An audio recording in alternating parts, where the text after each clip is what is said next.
Good afternoon. It is December 27th, 2023. You're listening to a Little Column A, Little Column B, hosted by Will Limonos and co-hosted by Zach Bishop. How are we doing today, buddy? What is going on, Will? Sad time of the year. Fantasy team, it's over. Big congrats to you. Your team absolutely showed up. It was not a close matchup at all. Christian McCaffrey and the boys came through. I think you had close to 180 points. I was much closer to 100. Right on Thursday, I was hoping Joe Mixon would start things off with a, hey, you gotta set the tone. He did not set the tone at all. So I will not be defending my championship trophy this year. How are you feeling after you had your bye week and then this week putting up monster points going into the championship this upcoming week? I made the playoffs in 4 out of 4 leagues. 2 of them I had a bye, and the other 2 I had a pretty good chance of winning. I managed to advance at a 3 out of 4, which is pretty good. I wish I was in all of them, and honestly, I wish that one league that I'm not in was the one I advanced through. But I wasn't even going to bring this up today. I was just, we looked at the schedule of the fantasy matchup, which was already like it's going to be me against you. We're going to do the podcast next Tuesday was the original plan, and that was going to be following like a Monday night drama, which was supposed to be the spectacular game that ended up not being that spectacular. That had a whole bunch of our fantasy players in it. Like a friendship was going to be broken for 8 hours and then repaired for a podcast like immediately after. Like it was a really quick turnaround. So I wasn't even going to bring this up. All that being said, I feel like I peaked too early and that I have put up like 180 points the back-to-back last 2 weeks, and I'm terrified of just having a dud. There's a victory lap I will take on a couple teams that once we get to our teams, I'll let you know. Like this, the very first game we're going to talk about, things went very well for me. We can get into the picks. We could talk about this all you want. Is there any blame you want to put on anyone? You mentioned shortly after the last pod saying, "Hey, I don't like that there's there's so many games on Christmas because this our matchup's going to come down. It's going to come down to Christmas."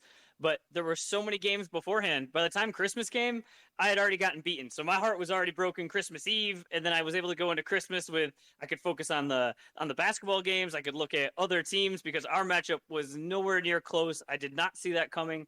I really thought that with us having both the kickers in the late game and you having McCaffrey versus Lamar, it was just okay. It was an even matchup, unless it was a too. Blowout, which it turned into. I thought it was like, all right, there's always going to be hope. There's always going to be hope, but that was just not the case. You have guys that are on the fantasy heroes. I have guys that are not, but it wasn't even like you had, like Amari Cooper, where it's like, oh, 50 burger, just out of nowhere. It's just your guys just showed up, and my guys just did not. And just every time I looked, it was just like, man, these are not enough points. Your team scoring touchdowns, and my team is in the single digits, and just a rough way to end. Definitely had fun earlier in the year with Achane, but once he's come back from that injury, he has been held very much in check. That was a swing player right there. There's a world where that goes completely different, especially with Mostert. I thought being more the way he was up. playing earlier in the year, it was like this is the guy that you pick up that wins you the league. Where if you get an injury, or now he is your flex guy that no one saw coming, and now you have a strong player, and it just he hasn't been able to do it. It's been Mostert has just taken over the role, and there's been not enough room for Achane. Well, they haven't been. Truthfully, Miami just hasn't been scoring like they were. You're acting like they're. I mean, there was a 70-point game that you definitely got some Achane stuff, I think, from that game. When you get 70 points, there's enough magic to go around for everybody. Spreads around, yeah. And then when you only score 20, and it's like, well, how can Achane, Mostert, Tua, Waddle, and Tyreek Hill all have a touchdown in a game? And you realize, well, they just can't. Somebody's going to mess out. You're not going to score that many points every single game. But I don't even know what to say I did right or what I did wrong. The only thing I do know is of all my fantasy teams, the only real drama move I made was starting Joe Flacco going into the week, and the only reason I did it is I had a bunch of other quarterbacks I could have, but only one of the quarterbacks paired up with one of my receivers in Amari Cooper. So not only did I get the Amari Cooper 50 burger, but I paired it with Flacco, which couldn't have gone any better. It was one of the boldest decisions I think I've made in quite some time. I was very nervous going into it, and it couldn't have gone any better. Like, I can't think of a better scenario of getting 50 from Amari and a very, very solid 20-plus from Joe Flacco. Joe Flacco, man. Joe Flacco. In 2023. That was not the only hero I had, and we'll just kick off our picks with week 1 here. Kicking off Thursday, we're going to have the New York Jets at the Cleveland Browns. The New York Jets did get a victory over the Washington Commanders, but the true victory was having Breece Hall in your fantasy lineup, who had 42 across a couple leagues for me. I just a fantasy hero. Is there any other way to explain it? I mean, I don't want to rub all of this in, but I think I have to throw out some credit to him as well. A dagger from something you didn't even expect, an offense that's been miserable all year, just comes up big on this 1 week without Rodgers. I can't even believe it. I think it's even less believable than the Amari Cooper stuff. All that being said, I'm going to go with Cleveland this week. I don't think you can stop Joe Flacco. I do think Amari is certainly going to slow down. I'm a little bit worried about Sauce and just all of the hype of a record-setting day for Amari. I think he had franchise record? Yeah. I mean, 265 receiving yards. I mean, if I told you for the second round of the playoffs, you're going to have a player on your team that's going to set a franchise record, you're like, this is the greatest. This is the greatest thing. Nothing else could go your way. Like, this is the best thing you could ever have. I'm going with Cleveland. I don't want to rub it in anymore, but I'll pick out a couple more players that played very well on the teams here and there. But who you got? I'm gonna go with the Browns. Flacco's playing pretty well. He just throws it up there, and it was just watching Red Zone, and Amari was already having just a phenomenal game. I think he might have already set the record, and then was still getting open. And just, he just getting fed the ball. It was just over and over again. It was just amazing. But then on the Jets side, Jets are up big in that game. And then I don't know if it was a tank special or what, but then they let the Commanders come back into it, and then they were able to win down the stretch. But they almost blew a sizable halftime lead. Usually, you're up 20 points at halftime, you're in the driver's seat, but they had to sweat that out on Christmas Eve. It wasn't what I expected to happen at all. I didn't think either of those teams were going to be able to score points. I like this Jets defense. I'm still fearful of it. Like, I don't know if I'm going to start Flacco this week because I'm scared of the Jets defense. And then I look, the Washington Commanders scored 28 points. So, like, should I actually be scared of this team, or am I just in my own head? Like, I also feel like I got away with something by starting Joe Flacco in a playoff game, and that I'm kind of pushing my luck if I want to do that 2 weeks in a row. So I am possibly shying away. I may show a little Garner Minshew love, but we'll get to that later. But I don't know. The Jets season's over. I don't know what else to say. It was one last Christmas present for you from Breece Hall, and they're done from here. You don't need to worry about them for a whole season right now. Rodgers is not going to make any news over the offseason. I'm sure there won't be anything. All right, moving on. We got some Saturday games still. Saturday games here. Detroit Lions at the Dallas Cowboys. Detroit coming off a victory over Minnesota. Dallas coming off a tight loss to Miami.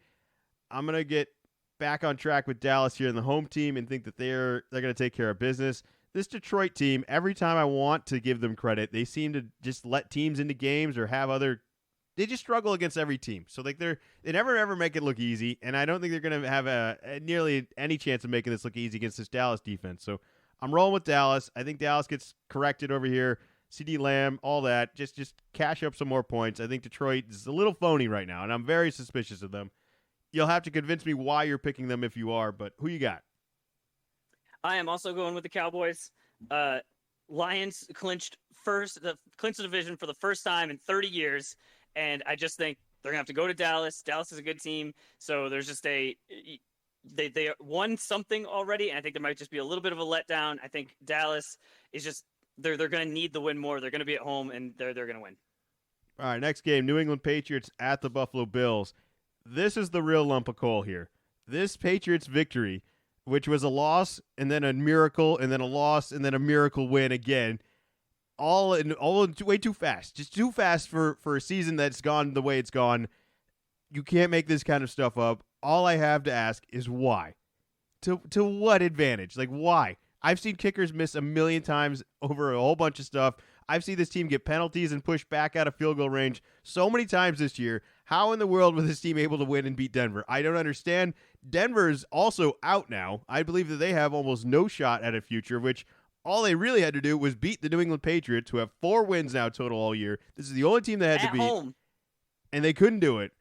I have no idea what Belichick's doing in getting this victory. It's hard to say, you did a bad job, and I wish there was just more bright spots on a Patriots victory too. But I don't feel good about anything here at all. Like there isn't like we really learned a lot and we could use this for the next year. It's like, no, this was just a wasted win against a team that actually needed to win. I don't understand how we mind tricked the hell out of them, but I'm going with Buffalo. Keep me the hell away from the Patriots. I don't want anything to do with them. We'll talk next year about it, but for now, nothing to do with them. Idiots. I don't understand why, but I don't get it. Who you got? I'm also going with the Bills, but the Patriots win was one of the most surprising upsets of the weekend. We had a few. Was definitely not expecting that going into the game, and then saw, all right, halftime, we're down 7-3, and just thinking, are we even going to score 4 more points? And then out of nowhere, 20 points in a quarter. We haven't scored 20 points like consecutive weeks combined. It's been rough. So it was just nice to see some points. And you said you've seen kickers miss, throughout the year. Not just kickers. Ryland, he missed a PAT in this game, and then comes down in the most pressure situation. It's tie game and 56 yards, and it was right down the middle. Right down the middle. I was very surprised, and you say, it's a wasted win, but I still just like winning is just better than losing every time. Every time. This one wasn't. Makes you smile more. No. You're not gonna. I'm not gonna let you convince me. This one wasn't. This isn't better. We're not better off. We're worse off. We're gonna not get one of the guys we need to get. Who would you like in the draft that you can only get at 1, you can't get at 4? I just want to have the options because we're gonna come up with a reason to cross off a name. And now those names are going to get crossed off for us. I'd rather us cross it off. That's all I wanted. Let the guys at the top, let them go crazy, make the wrong pick. We can make the right pick.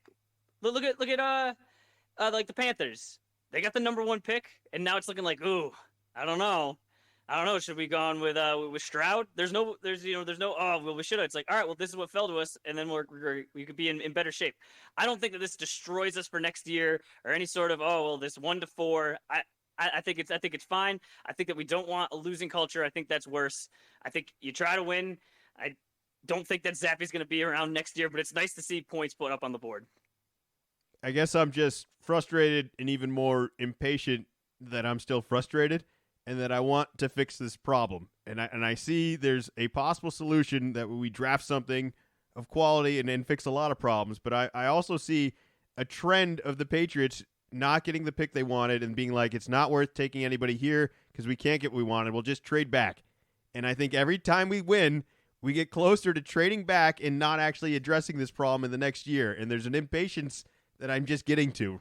And I don't know how other fans do it. I don't know how they've done it for so many years because we've only done it for a few and we've had a whole lot of success our whole life. But that's the true reality where this is coming from, is that I saw a quick fix and we didn't take it.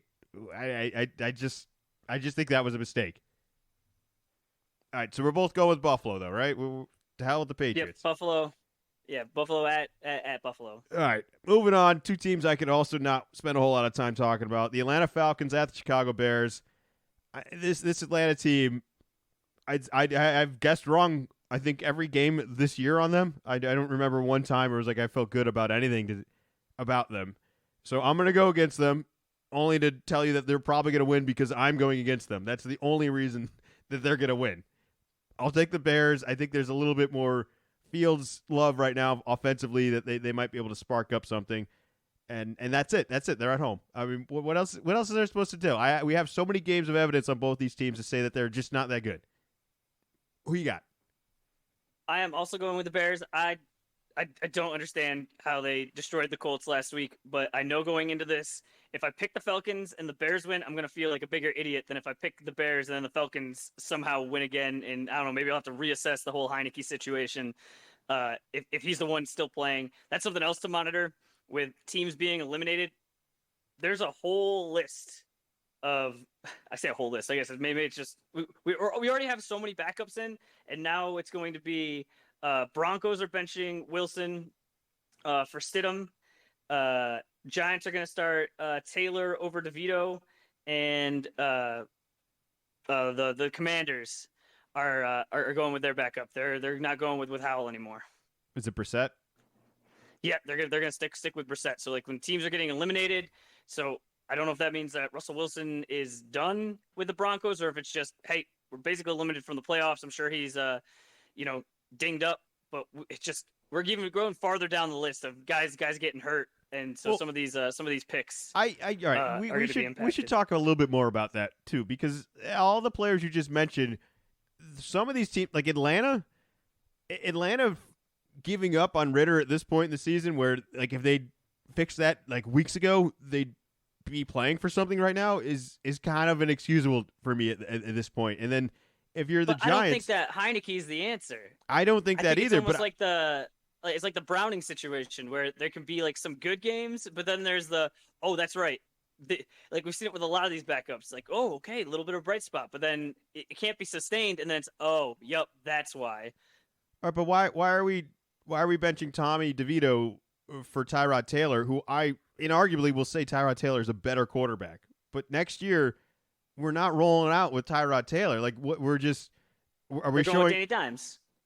Okay, either way, what I'm saying is why don't we just have Tommy out there? Like if Tommy's this bad to the point where you need to put someone else out there out of professionalism to your teammates, essentially, like that's what we're doing here. Like Tyrod's not going to be the guy next year. Maybe he is. I don't know how long Danny Dimes is going to be out for. I just at this point in the year, they should have made this move weeks ago.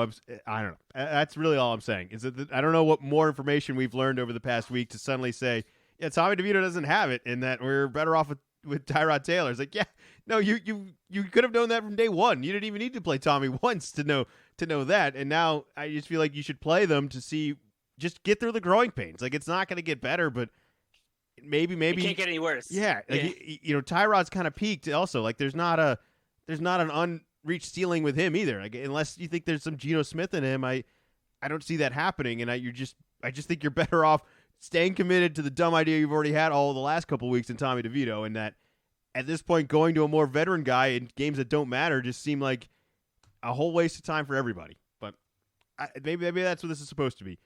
All right, moving on. Next game. Las Vegas Raiders at the Indianapolis Colts. I don't know what happened to the Colts last week. As far as I'm concerned, they are kind of still in the driver's seat for their playoff destiny, and they blew it last week, and they can't blow it this week. The Raiders, coming off a victory that's just unbelievable against the Chiefs, of which they put up 20 points.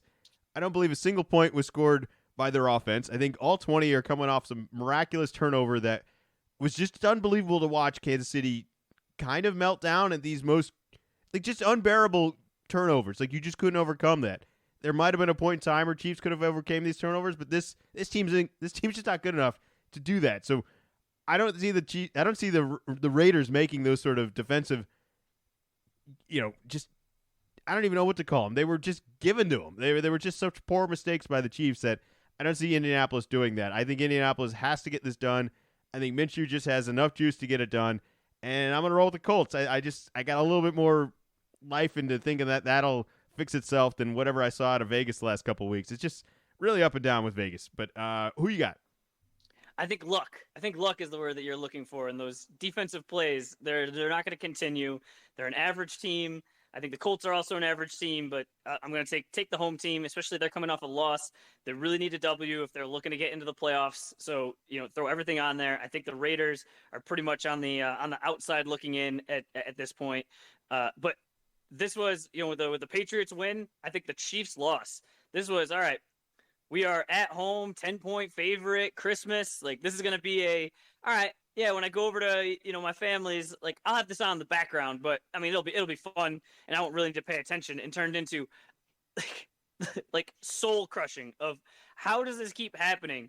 And Mahomes just having no one to throw to, and he's trying to run, he's trying to do things, just every time, it's just not going their way, and just very frustrating.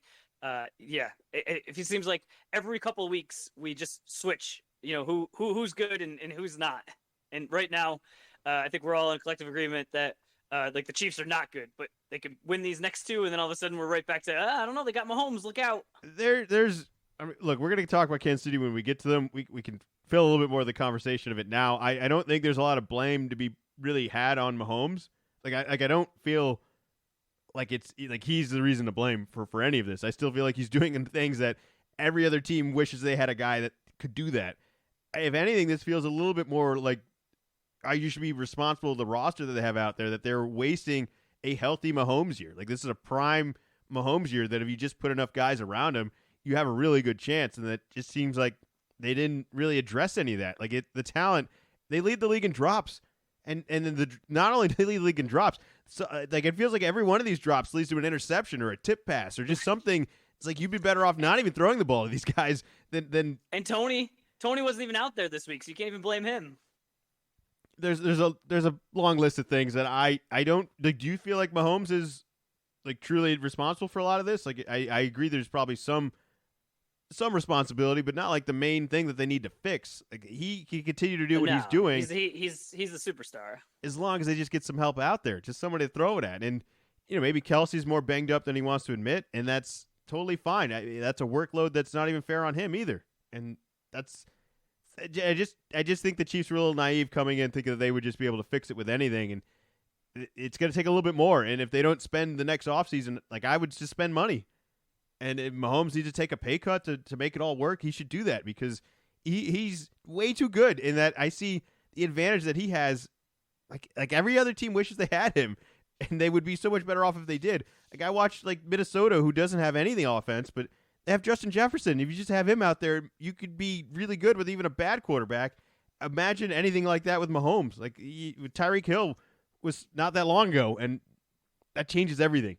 I just can't believe that this is where the Chiefs are at and how bad they look. And I don't know how they're going to get out of it. Like, they're not going to be able to add talent at this point in the year.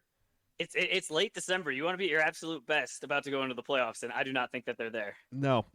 I wouldn't want to play them, but I do think that the win, they needed the win last week. They're not like that. They're not at 14-0 right now. This team needs some seeding. They need some help. They don't want to just end up anywhere. All right, moving on. LA Rams at the New York Giants. I like the Rams. They're a real team. I could take them seriously.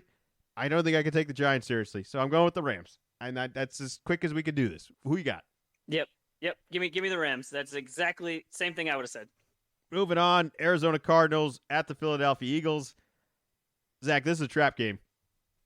This is a trap game. I'm telling you, Kyler is going to dance all over this. This defense has non-existence on Philly. I don't buy it. I think that this team has been skating by victory by victory, bit by bit here off of some offensive talent, and I think that this offensive talent is still good enough to win this game, but if they don't take this seriously, I'm telling you, Kyler's coming, and this is the type of defense he can do a whole bunch of just cause chaos for this defense. I'm very worried for Philly. I'm going to very hesitantly take them, but if you're going to lock this one in, I'm telling you, don't lock this one in. I think this is a sneaky Arizona team that is just looking to spoil at this point in the season. I'm going to go with Philly, but very cautiously. Who you got? I'm also going with the Eagles. I thought about it for my lock, but I looked around and I saw some of the other ones that I like better. I agree with you that the Eagles defense is not where the Eagles fans want it to be, but they're able to take care of the Giants, and I think that the Cardinals are right in that same sort of bucket, and the Eagles I think are looking to figure really to, all right, here's what we're going to do to make it into the playoffs, and a team this low down, they'll be able to take care of them. Well, just name another defensive coordinator. I'm sure there's someone else in the roster. Maybe they're using him the wrong way. Isn't he more of an offensive guy? No, I can't confirm. Definitely not. Moving on. Okay. New Orleans Saints at the Tampa Bay Buccaneers. I like this Tampa team. There's a team of destiny. I like rooting for Baker. I like that Mike Evans is slowly kind of becoming this incredibly underrated receiver, not only just this year, but kind of like a career-wise. And I'm very much out against the miracle of Derek Carr and his broken ribs, and I just can't believe it. I can't believe Carr is out there with like one arm throwing for 300 yards and making these incredible plays. At some point, it just has to come to an end, and I think this is the week where there's just a little bit more desperation out of Tampa Bay, and perhaps somebody with an actual healthy rib cage, and that'll make the difference. But I don't know. Go with New Orleans. Who you got? I'm gonna go with the Buccaneers. They're at home. It just seems like Carr at any moment could get hurt. I mean, he's already hurt, but something that will actually knock him out. And then the Jameis Winston experience that could just oof, who knows? Who knows what could happen there? I think this might be the best that Baker Mayfield's been playing like out of his whole career.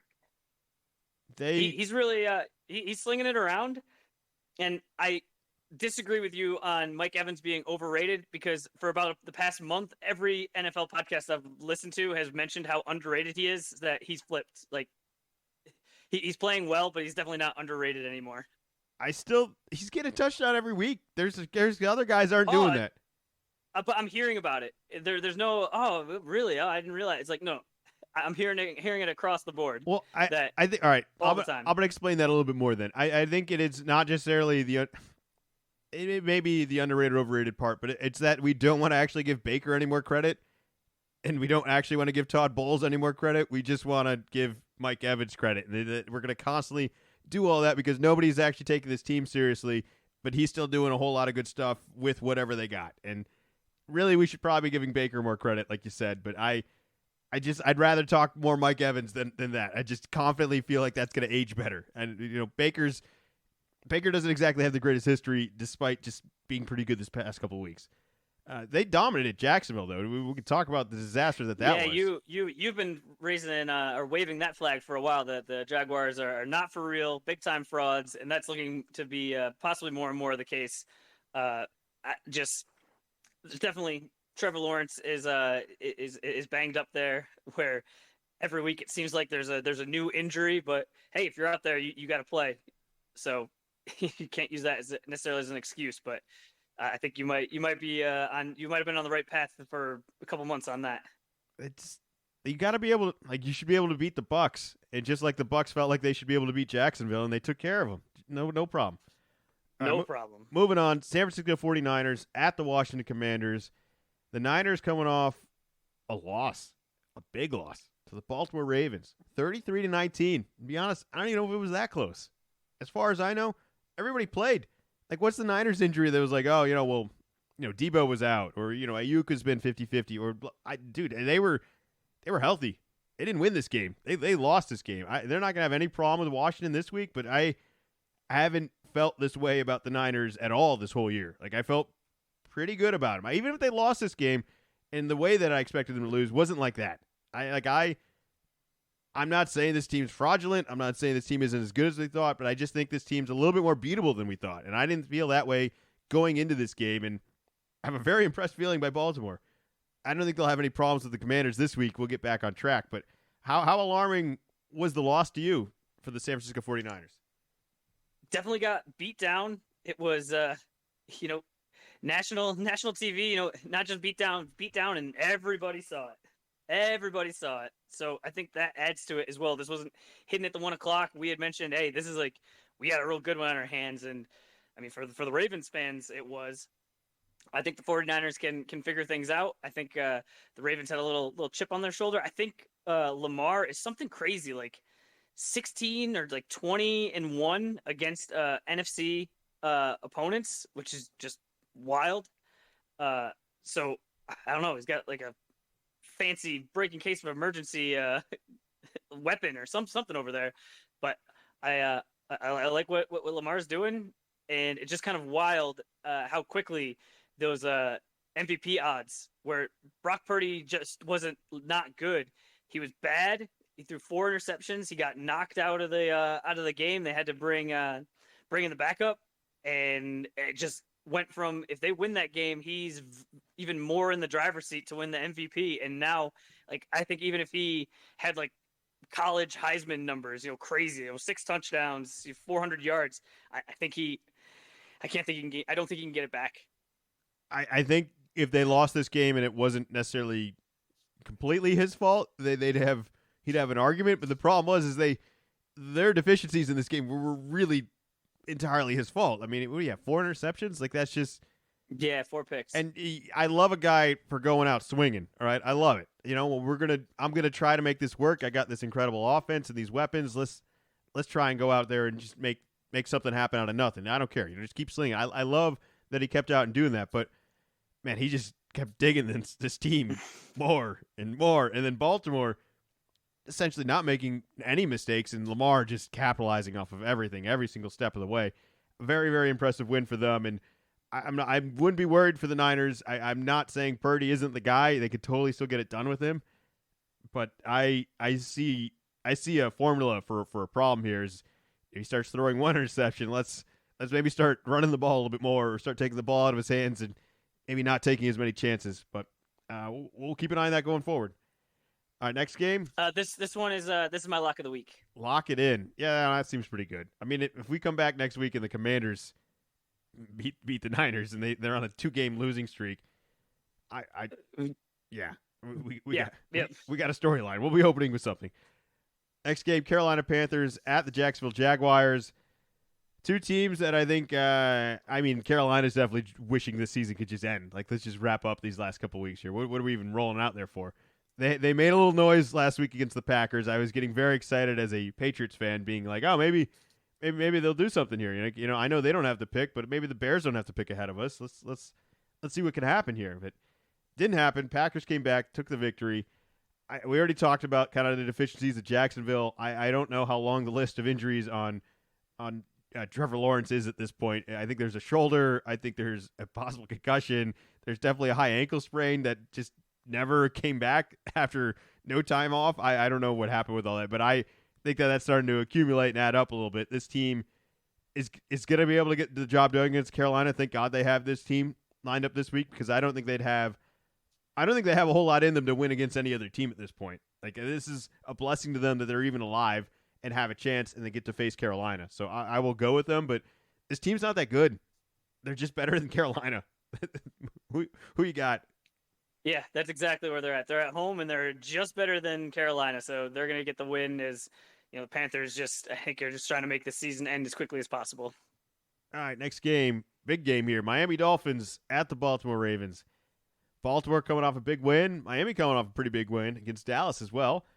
I don't know what's going on with this lingering Mostert injury. It felt like he started strong. Certainly took away some Achane touches, and then it seems like we leave every game with like I don't know, is he all right? Is he not all right? And then the offense, like I said, hasn't been scoring quite like they have, and they definitely haven't looked as good as a team like Baltimore that just beat the San Francisco 49ers pretty commandingly, pretty dominantly.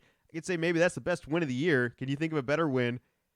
So I think you got to go with Baltimore. I mean, that's just the most impressive resume, even with the most recent week of Miami beating Dallas. What Baltimore did to the Niners is going to stay with me the rest of the way going forward, and I just can't unsee that. So I'm going with Baltimore at home. Who you got? I am also going with Baltimore at home. I think this should be a good game. I think we've gotten burned more often than not when we go, this is the game right here. Very interested that they did not flex this game into something prime time, whether it was the Monday night, which I guess that had never been done before, so maybe had to be even a bigger matchup. But when I heard about this game, I think it was last week or maybe even 2 weeks ago, I just assumed, oh, this has got to be the Sunday night or the Monday night game. So I was surprised to see it tucked away with 9 other 1 o'clock games. So I hope it's good, but at least with this, if it's a dud like the Ravens 49ers game, there's at least a bunch of other games going on. I also think I just want to point out that the playoffs are starting for basically both these teams now, and that you're turned up for playoffs. This is a playoff game. Like you're getting a crack at a good team here, and then this is just good training. I feel like this is good practice. This is exactly what I think you kind of want to be gearing towards. You know, they both won last week. Let's see a real test right now. I don't think a loss really kills either of these teams. I mean, the seeding could change, but I don't think either of these teams are truly that worried about it. They want to win the games, and I think this is a good way to measure, see where they're at. All right, moving on. Tennessee Titans at the Houston Texans. I mean, we saw some Tannehill action. I thought Derrick Henry was the best throwing quarterback on the Tennessee Titans again for another week. You asked me the question, and I think it was only half joking, saying, "Hey, if Derrick Henry was our quarterback, as the Patriots, how many games have we won this year?" Well, I figured we'd get a better running back out of it and a better quarterback out of it. He's got a good arm. This trick works every single time. They hand him off the ball. He like swallows it for half a second. The entire defense commits, and then he just like jumps up and throws it to the guy. He's so good. It's very good. I think what does it go like tush push and then Derrick Henry throwing for a touchdown?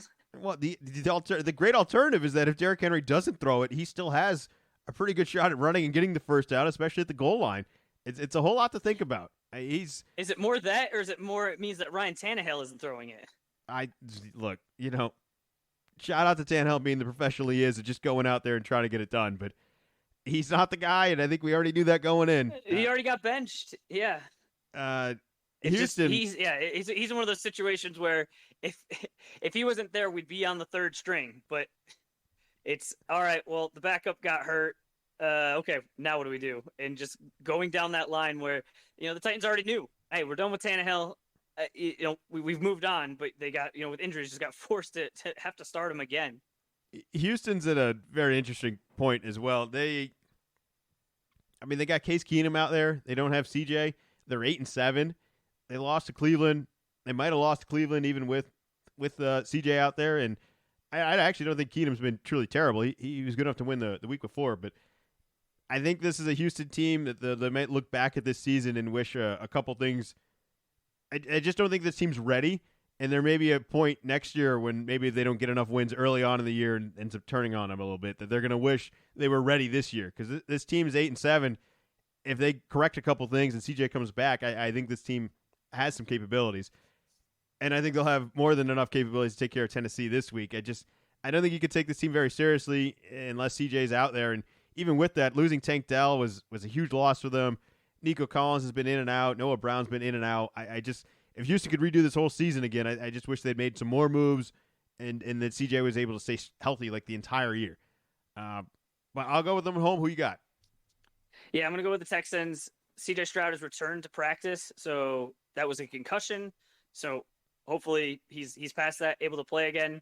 And Derrick Henry was awesome last week, but he's been hot and cold. So I can easily see this week. What was it? The week before, something like 20 attempts and only 10 yards, which is like just how is that possible? So I wouldn't be surprised if coming out of this, especially if CJ plays, that Derrick Henry is like, no, pretty mediocre day. 15 attempts, 30 yards, just kind of keep it moving and doesn't have an amazing day. I have him in the championship game, so you take it all back. I got a miracle throw out of him last week because he really, like you said, his last couple of weeks have not been great. He had like no yards and like 1 yard touchdowns the last couple of weeks that aren't nothing, but aren't reliable or something you'd be like, oh, we're really building on from the past week. It's like, no, if he doesn't get a touchdown, you're pulling your hair out because he did nothing. All right, next game, Pittsburgh Steelers at the Seattle Seahawks. 2 victories last week. Cincinnati for Pittsburgh, which was a shocking result. I didn't think Pittsburgh was capable of scoring that many points, let alone holding Cincinnati to so little points. And Seattle just toying around with Tennessee, who had Tannehill in there, and the Henry thing was cute and all that. But this team's a little bit better. I'm going to go with the Seattle Seahawks. I don't like Pittsburgh. I don't know what happened last week, and I hope that team doesn't show up again because they looked a lot better last week. And I can't tell you what went right and what's gone wrong every week other than I don't think this team's that good. So I'm going to Seattle. I don't have a very good reason for it other than I just don't trust Pittsburgh, and I assume that they're going to fall back down to earth. And I mean, if they end up winning this game, how good is this Pittsburgh team? I don't think they're good. I don't think it's that they're not good, and I don't think Mason Rudolph is nearly as good as what he showed last week. So I think he's going to struggle. Also on the Seattle side, Geno Smith has the record this year with 4 fourth quarter game-winning drives. We just haven't had enough close games this year. We had a lot of bad teams. Yeah, yep. So he's got the record. All right, we're both rolling with Seattle then. Geno, it is. Yep. Lock that one in. I'm so Pittsburgh. Okay. Pittsburgh. I know they're both 8-7, but I just think that this is like this record doesn't reflect a real 8-7 team. And I'm not saying Seattle is like a 10 and whatever. They're better than Pittsburgh. They're going to show it this week. All right, next game. A battle of some woes here. The Los Angeles Chargers at the Denver Broncos. Denver 7-8. Really needed really needed that victory to make this game matter at all. Nothing matters at all for the Chargers. Just injuries on top of injuries. No Keenan Allen last week. I'm going to go with Denver because I don't know if the Chargers are even capable of putting together a victory at this point. And Denver almost did against the Patriots last week, and I think they'll have a better shot at home. I mean, what's the argument for the Chargers? Why are they putting anything out there at this point? The season's over. Pack it up. Let's let Denver win. This shouldn't be anything. Moving on. Who you got? I'm going with the Broncos. It's easy. You just don't pick the Chargers. So give me the Broncos. All right, next game, Cincinnati Bengals at the Kansas City Chiefs. Did a whole big Chiefs talk a little bit earlier. Things aren't going well. I'm a little worried about the window for Mahomes, and I'm not saying he's going to come out and ask for a trade, but they need to do something to make this better. The only good news is that they get to face Cincinnati, who got whooped by Pittsburgh last week. So I don't care how bad you think the Chiefs are. I think they're better than that team, and that's why I'm picking them. They kind of need to win, too. They're 9-6. Like, this isn't – they're not, like I said, they're not at a 14-0 pace anymore. Like, this isn't the team of the past. It was like, well, we could kind of lose a couple games at the very tail end here. It's like, no, they can't. They last week's loss was the loss. You don't get another one. And if they blow this one, they're really in jeopardy. Like, it's really going to fall away from them. And I can't imagine Mahomes not making the playoffs. Like, if we put Mahomes on the Patriots, how many wins do we have? Like, even with everything that's gone wrong, we have so much more. I just couldn't imagine the Chiefs wasting an entire season, basically, by blowing this game. I'll take the Chiefs. Who you got?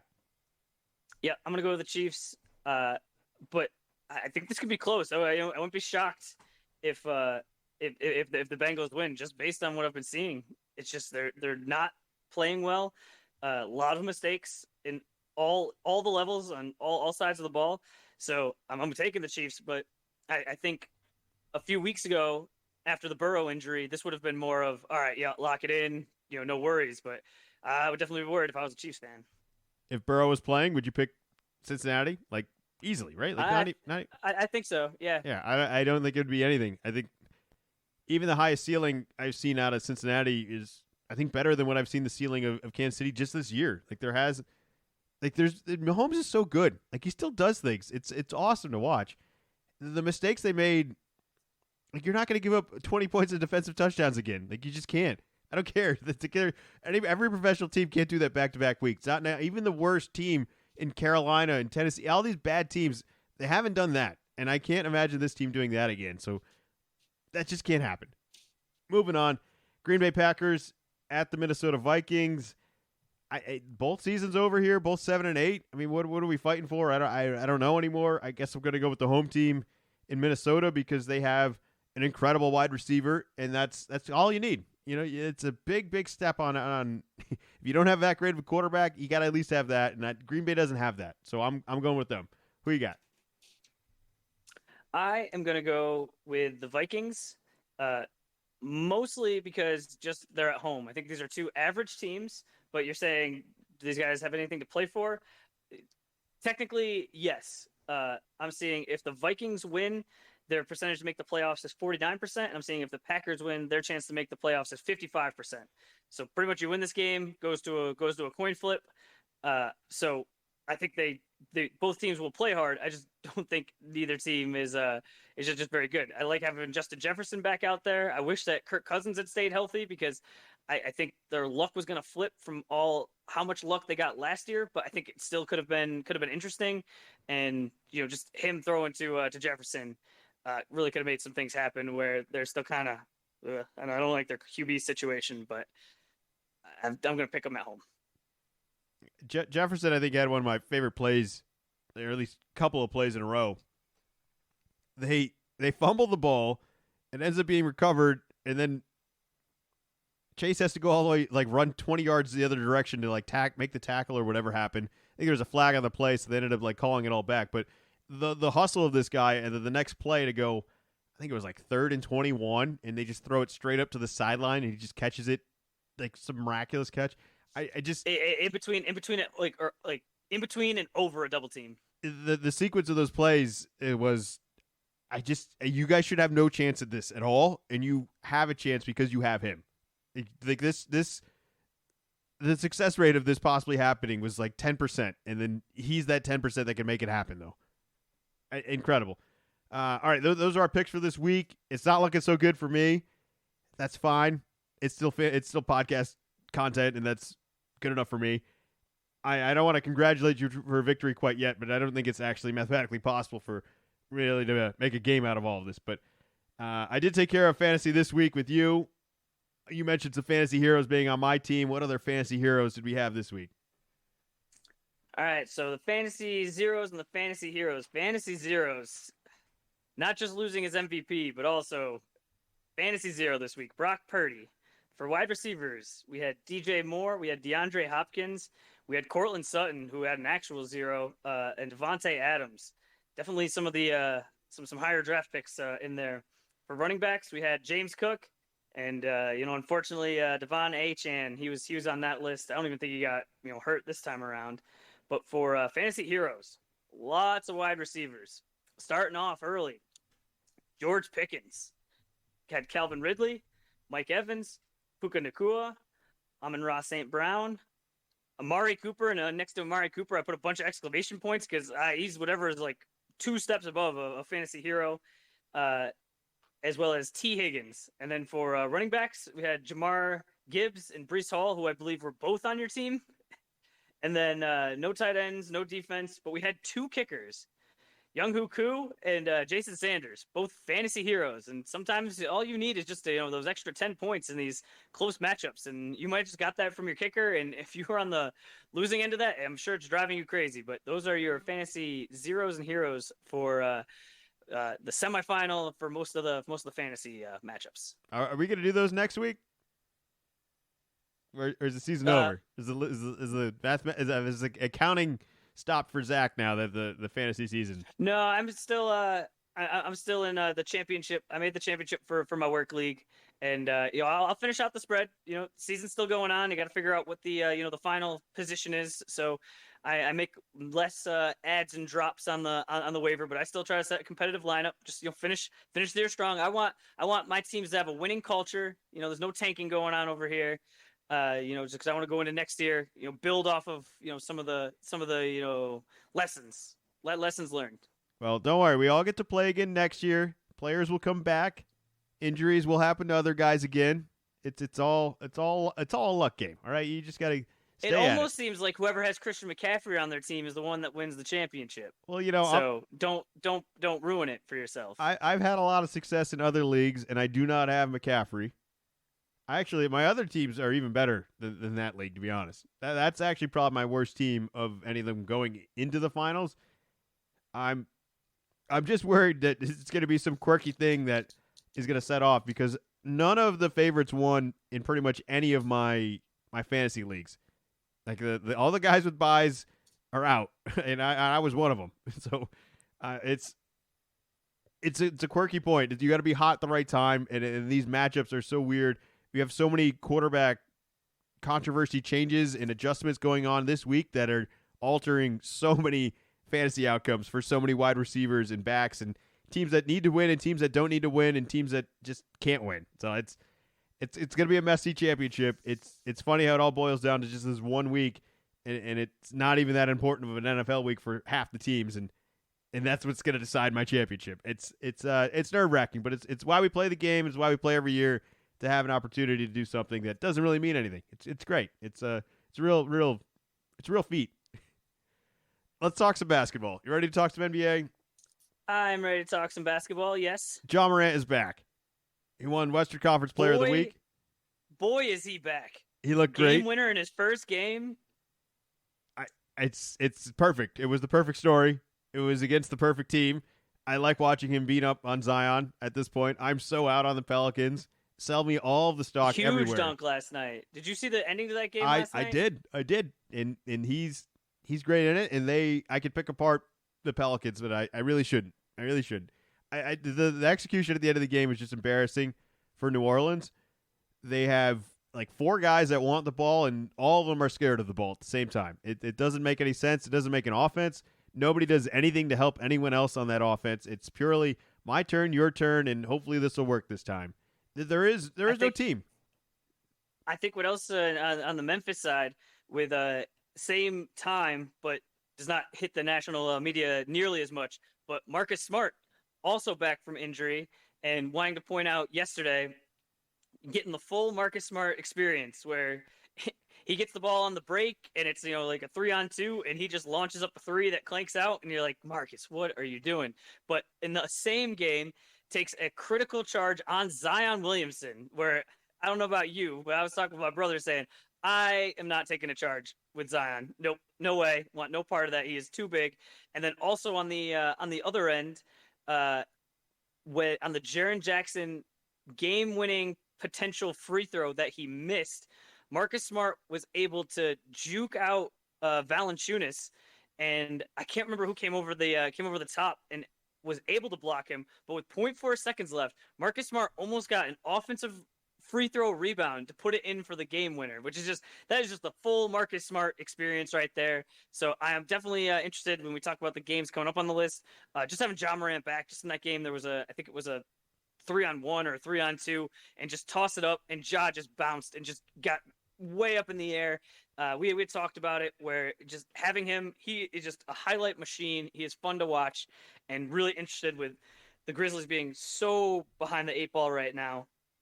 Like, is he going to be able to just be the engine, stay healthy, and get this team, into the? I don't even think playoffs are reasonable expectation, but into the play-in, and then kind of see what happens from there. I think they can, and I think he will.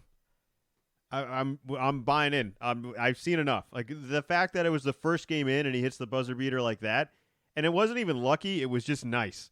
It was a good move. It was a good shot. It was a good countdown. They didn't leave any time on the clock. It was nice. It was a great play. He's super explosive. He looks as healthy as ever. And four wins in a row, but still 4.5 games behind the Warriors for the 10th seed right now. So still a lot of work that needs to get done. Well, I wanted to talk about the Celtics West Coast trip, but now you brought up the Warriors, I feel like we should talk about them. I just see some Steve Kerr post-game stuff, and I know he's always going to go out and defend his players, but the whining the other night from the disappointing whooping that they got from Jokic in Denver of complaining about the free throw disparity is so weak of an argument. It's like, if you had a guy that could guard Jokic, then maybe you could complain about it. But the idea is that you threw nobody out there and you have nobody on your team that even deserves to even guard this guy. Yeah, he's going to shoot 20 more free throws against everyone you have on your roster. We're not going to change the rules. Change your roster. Like, that's just such a weak argument from Kerr to just say, like, oh, these players, they really reward the guys that emphasize the foul. And it's like, well, you wouldn't have to emphasize the foul if you had somebody who could actually guard him. You had actually somebody over the size 6'10". You didn't put 6'8" guys on him. Like, it's just a joke. This is the MVP of the league out here. He's going to do whatever he wants to just about anyone. Put a better matchup out there, and then maybe you'll have a shot, and maybe I'll even respect your disparity in the free throws. But this team's just not that good right now. Like, I'm tired of the whining. I'm tired of it all. I'm out on the team. I'm out on the Warriors. They end up turning it all around and making me eat my words later, so be it. But I'm sick of this team. This is a whiny team that's acting like they've done a whole lot recently. They just haven't. And I'm over it. I'm tired of this team. There's new dogs in town. There are new players in town. There are better players in town and way better teams out there. I just can't believe that these guys are going to constantly whine about the refs every single night, and as if they do anything other than flop. I mean, they have Chris Paul on this team. I don't think you're allowed to complain anymore when you have a guy like that on your team. It's just, I'm over it. I don't know if it bothered you or if you even caught your attention, but it caught mine. That he was out there complaining that Jokic took too many free throws when they have nobody on that team that deserves to even guard him. Like, nobody. It's too much. Maybe that's my little rant here on them, but what do you got? It's not like Jokic came out of nowhere either. It's like you could have designed your team saying, "Hey, we got to figure out a way to stop him." But the Warriors, this whole run, they're mostly a jump shooting team, and just traditionally jump shooting teams, you don't take it to the rim as much, and so you don't get fouled as much. But I agree with you that he's a huge dude, and if you don't have the personnel to defend him, you're forced to have to foul. And I just think that's kind of like part of the game. And I was kind of surprised at how much Kerr complained with, like you said, you have Chris Paul on your team this year, and he's been hurt and he's older now, so it's not nearly the level it's been in the past. But yeah, that just right there should disqualify you. As well as he's not playing right now, but he's suspended for a good reason. You got Draymond Green, who is doing all sorts of crazy stuff, and the calls aren't happening. That I'm sure have driven other coaches crazy. So this just seems like this is what you're going to complain about out of all the things. Like, I just don't think you really have a leg to stand on.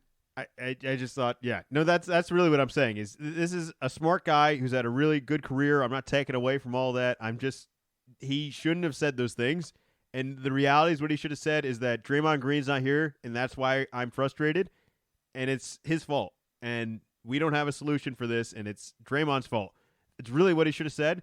He shouldn't have said this. He shouldn't have taken shots at Jokic. He shouldn't have taken shots at the NBA. It was completely uncalled for because he had no argument, like you said. Not a leg to stay on. They lost to the Boston Celtics, as well as a couple other teams on the West Coast, both LA teams. I like the Celtics team. Is that fair to say? I mean, what do you want to talk about here? I'm giving you the whole floor. We can have a little Celtics minute right now. We can talk about how we like the green uniforms, the little red headbands on Christmas. That was nice. Yeah, the red armbands. Yeah, had a nice match. Zach was actually complimenting the Celtics attire rather than trashing their whatever in-season tournament collection. Like I didn't like the exactly red. what it is. The whatever when they wear the green, that's the awesome green. It works, as well as going into LA on Christmas and just a nice Christmas present. Like I said, winning is way better than losing. I was coming off the high of the Patriots win, so we're going. I think we were like 4 or 5 point favorite, so we were expecting to win, but nothing crazy. And anytime you're going against LeBron, we've seen with the in-season tournament and other premier matchups, he'll turn back the clock a little bit and decide, okay, this is a big game for me. And we said, hey, we're going to guard you with Drew Holiday. We're going to do some goofy things here. And yeah, Anthony Davis, you beat us. You see what you got. And I just felt like everybody on the Celtics played real well. Really beat down the Clippers a couple nights before, and really had a really nice road trip. I think I was listening. It was the Celtics podcast that I listened to with John Corrales was saying last year when we went on the West Coast trip and we lost to the Warriors, we kind of like really built that game up, and then afterwards when we got beat by them again, coming off of the finals loss, it kind of derailed us for a little bit. It took us a while to get back in shape, but this time, still lost to the Warriors, and it was frustrating because we had a big lead in the second half, and we really haven't been doing that too much this year. But once we got the full team, and Porzingis is back, and everybody's healthy and how it should be. We're just rolling along, and we did not let that one loss really derail us. It's like, okay, now we were right back on track. So yeah, like the West Coast trip. But in saying all that, I do have a major concern. Do you know what my major concern is? Our coaching? Because I'm concerned by our coaching. No. Missoula's doing a great job. Love what he's doing. We got the players. It's when you don't have as great a team, you have to have the better coach. We can make that work. No, my concern is the game tomorrow. Do you know what game the Celtics have tomorrow? No, I actually don't. I didn't write down. Look, we're off on our whole schedule here. My preparation wasn't nearly as what I normally do. That's fine. I will tell you. We are playing the team that has the longest one-season losing streak of all time, the Detroit Pistons. We are going to go into that game, and we are going to easily it is at home. It's our first home game in a while. Thursday night game, midweek, we are going to be a double-digit favorite. We're really going to find out because no team wants to be the one that Detroit finally gets their win against. It got a little close last night against the Nets, and the Nets were able to, really lock things down. And Detroit did some really silly things with Cade just absolutely cooking and deciding, no, let's get a Alec Burke long contested three. Okay, whatever. But we still have in some of our Celtics DNA this. Oh well, when we play these teams below us, we don't need to show up. And we'll just jack up threes, and we'll be fine, and we don't have to put all the effort in. So I want to put it out there. I am concerned. This is a huge trap game for us. So I hope we talk about it. I hope other people talk about it so it gets to them. That I feel like that's when, if you know it's a trap game, it's not a trap. Because you can't fall in the trap if you know about the trap. So if we say, hey, look out. I can see the holes with the leaves over it and the spikes. Look out. look out. Don't just think, we're going to be fine. We don't need to start all of our guys. We do. We need to start our guys. We need to play for real. I don't want to be the one that Detroit gets their third win against. I think I don't even know if we talked about this on the podcast last week. I think it might have been after the podcast we talked about it. I was like, I don't think Detroit's going to win this year, and that was that was over a week ago because we only do it Monday a week ago. I stand by it. I don't think they're going to win a game this year, and I think we're at a point right now where it's ridiculous they've lost this many times. I don't think they're that bad of a team, but I don't think building. It's building because now that they've set the record, now it's how long is the record going to go? Where yesterday, I think if it had been for their 20th loss, I mean, it's a close game, throw a close game on, but it wasn't nearly the level of Pistons might win tonight. Oh, it's tied with 7 minutes to go. All right, yeah, let's get that game on. And I think it's just going to continue to build as this losing streak continues to build. I think what's building is more and more people are suddenly discovering who their head coach is, as well as what his current contract is and where that ranks among the NBA, and that they have a guy that they're paying a ton of money that just lost 26 games? 27 games in a row. And they're at a point now where whatever you think they're doing or whatever you think the coach is doing, you don't get any leadway because what you've been doing is not working. So if you're going to constantly put Alex Burks and Killian Hayes and insert player blank over whoever blank, it's time to look at it differently because it's not working. And you might as well just go out there and see what you got. Like at this point, this isn't the time to start Tyrod Taylor. You stay with Tommy DeVito. It's fine. You can figure it out. The season's over. I feel bad for Cade, but I wouldn't feel bad if they just started benching some of the guys who they've invested so much time in, and it just hasn't happened yet because it's just not going to happen, guys. Like I would trade Alex Burks. I would trade Killian Hayes. I would trade everybody that's playing ahead of Ivy and ahead of Cade for whatever reason. I would fix whatever centers they have and just move on from them. That the centers that they have might actually have some trade value, and you might actually be able to get something going forward, maybe a pick or something. I don't know what to tell you about this team other than they're paying their coach so much money and it's not working. Like I don't know when they need to get a win. They need to get a win because this losing streak is not good. The fans are upset. They're telling the owner to sell the team, which usually that only happens when your owner it's like the Commanders owner, and there's a lot of bad things going on. It's not, hey, just the team's bad, but it's like, hey, the team's been bad for a while. Even if you're tanking again to try to get another top 3 pick, which they have so many lottery picks right now, and for sure a few of them they picked up from the scrap heap of other teams saying, well, we'll give them another try. All right, you're a good team, didn't fit in your guys' rotation. Well, we'll at least give them some time, see what's going on. But it's almost like their problem is that they started the year 2-1. They're only 2 games behind the Spurs and only 3 games behind the Wizards. But they're like, since they lost so many in a row, those other 2 teams are protected, where it's like all you gotta do is win 1. Then you can lose 10 more in a row, and this will go away. But you're getting close to 30. 30. That's over a third of the season, just loss after loss. And I gotta imagine the players, as well as Monty, the coach, they gotta be frustrated. But you need to figure out a way to get a win. And you were saying you didn't think that they were gonna get one, and then I threw out there, I don't think it's going to be against a Wizards because I think they're gonna play really hard. I think I threw out the Sixers, where it's like I think it's gonna be a team that is good. They are a double-digit favorite, and it's just out of the blue. It's Saturday, and no one's even got this game on their calendar because it's all right. The Sixers are gonna kill them. Not even gonna be close, and gonna catch everybody napping. So you talked about their strategy. Said my piece concerned about the Celtics, so just get that out there. You talked about their strategy essentially of accumulating, maybe not busts, but not draft picks that have struggled, that haven't really found a home or really haven't developed. And perhaps the one thing that those draft picks are missing is an opportunity to just get some run. The problem is they accumulated too many of those guys, and all these guys need run. but only a couple of them are going to get it, and they're splitting everything up where nobody's in a rhythm. Nobody's playing. Like, you're just better off benching guys. Like, I hate to say it, but just bench guys and play the other guys and see what you got. And then the next night, bench that guy and play the other, because it doesn't matter. Nobody's feelings should be hurt. Nobody owns their anything. Feelings should be hurt because they keep losing over and over again. I'm saying it. Well, yeah. At this point, you're that team. You're a team that's lost 26 times in a row. If I bench you tonight, 27. It's the record. If I bench you tonight, you shouldn't take it like you own anything. Nobody has the right to say I'm a starter on this team when you've lost that many in a row.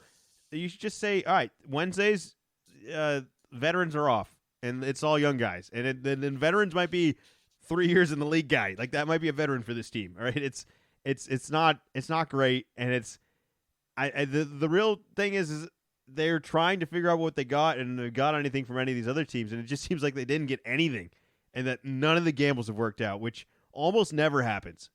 Like, eventually you play enough guys enough times that they just figure something out, and it just real concerning. But that's enough NBA talk for today. Let's wrap things up with a little college future run here. We don't have any games for a couple days. What do we got for the latest news in college basketball? And if you want to talk football, I mean, I know we can do that next week. We don't really have a lot to talk going into the week, but yeah, nothing's really changed. We all know the teams that are playing, and that'll happen next week. So the next pod will have who won the semifinals, and be able to say hopefully those games are competitive and are similar to last year, where last year was a bunch of fun. But yeah, for basketball, there were no games on. There were only a few games on Christmas Eve, no games on Christmas, no games yesterday. So there isn't a ton of news, but we did have a little bit longer of a break. So since the last time.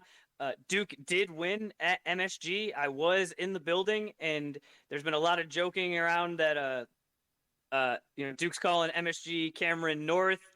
I thought that might have been a little bit strong, as I've been pretty positive to every game that they've played at MSG in recent memory, and it definitely skews more. But I know that UConn likes to say that it's Stores South, so there's a little bit of a budding rivalry there. But bias aside, it had to have been 85-90% Duke fans there. That place was loud down the stretch when we had secured the victory, chanting "Our House" like we do when we are at Cameron. Was a lot of fun. It was a quick trip down and back. It was pretty much a kind of a 50-50 kind of shot. So I feel like anytime these big games this year, especially when we're not at home, when we've kind of got hit in the mouth, we've kind of not been able to figure it out, and we're still without our starting point guard, but we're able to figure things out. So that was that was a bunch of fun. Big one on Saturday.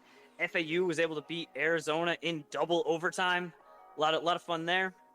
But then coming up, this weekend, it's kind of a weird in between non-conference and conference schedules that are going to get started, and with New Year's and everything and the holidays, a lot of the colleges are still kind of taking a little bit of a break, so there's really not too many premier matchups. But one of the big ones will be Creighton at Marquette, and that'll be, I believe that's on Saturday. But not too much. But next pod we'll be looking at conference games, so we'll start having these heavier Saturday matchups, and you'll be able to sit and watch college basketball all Saturday, and that'll replace all the college football watching that people were doing on Saturdays. Podcast schedule, we will be going next Tuesday. I know we said Tuesday last week. There's been a bit of an illness is going around, some bugs. All right, I was a little under the weather, so feeling better today. We'll feel even better next week. Tell everyone to subscribe and follow Zach on his X account, which is Wicked Z-Man 24. And have a happy new year and a safe one. We'll be back on the 2nd next Tuesday to talk about all the football drama and hopefully raise a fantasy trophy virtually across. I know everyone's going to cheer once I do it. And we'll conclude our picks, and anything else you want to shout out for the people out there? Go Seas. Go Seas. All right. And any Christmas holiday stuff? I got like 30 seconds here. And we didn't do anything yet. Did we have any stories? Had a fun time. It was a lot having football and basketball, but I think I was able to manage it and just kind of toggling back and forth. I really liked the Monday. I liked Christmas football and basketball the way it was, and I I could pay attention to just one game at a time. There wasn't like 20 going on. I kind of like that. I like that it was spread out throughout the whole weekend and that there was like a main focus of every game. We didn't get great games. What I liked with the way the schedule was is that with Christmas Eve being the Sunday, there were no NBA games, but it was a full NFL slate. So earlier when it was like a Tuesday, there's no football on Tuesday, and there was no basketball, it was like, where is everything? But this time it balanced out. Like, okay, I just focus on football today, no problem. All right, we'll be back next week. Thank you as always for listening. Go Seas. And Belichick, don't win another one. Just stop. Just stop it. I won't allow it. I won't allow it. We'll be back.